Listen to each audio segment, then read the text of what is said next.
Hello, good morning and welcome to another vlog. And for today's video, I'm going to show you my newest build.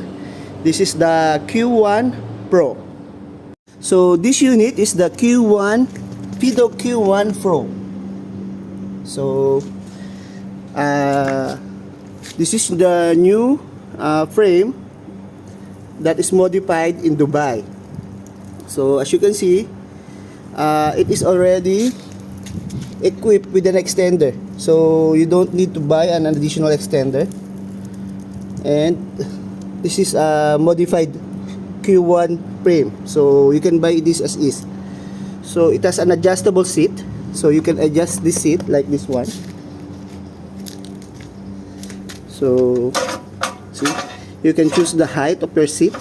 You will just need to bolt in, and then the frame is already reinforced, as you can see, because mostly the Q1 has the stress point here, so they already reinforce it here, then here, and it also has equipped with a splash guard. So this one is ordered to me by one of my friend.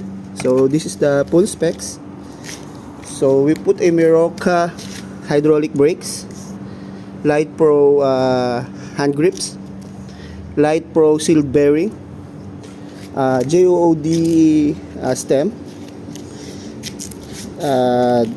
This is the key ignition. Then we have a 180mm Decas disc.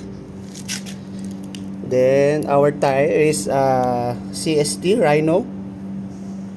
Then this is the tactical bag, and then our motor is a LD 48 to 60 volts, 1000 watts, and our battery is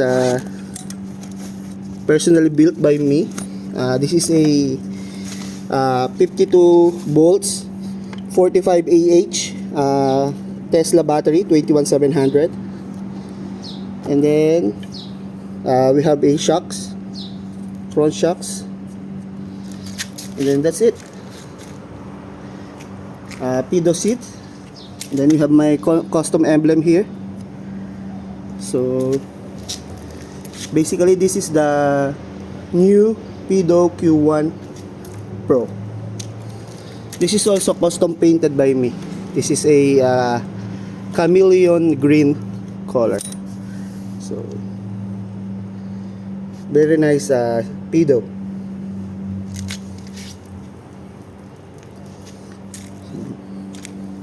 We also have a race face carbon fiber handlebar.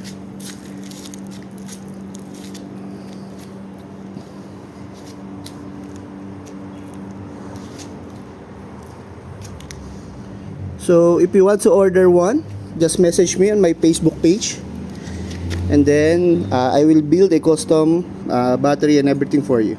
So thank you.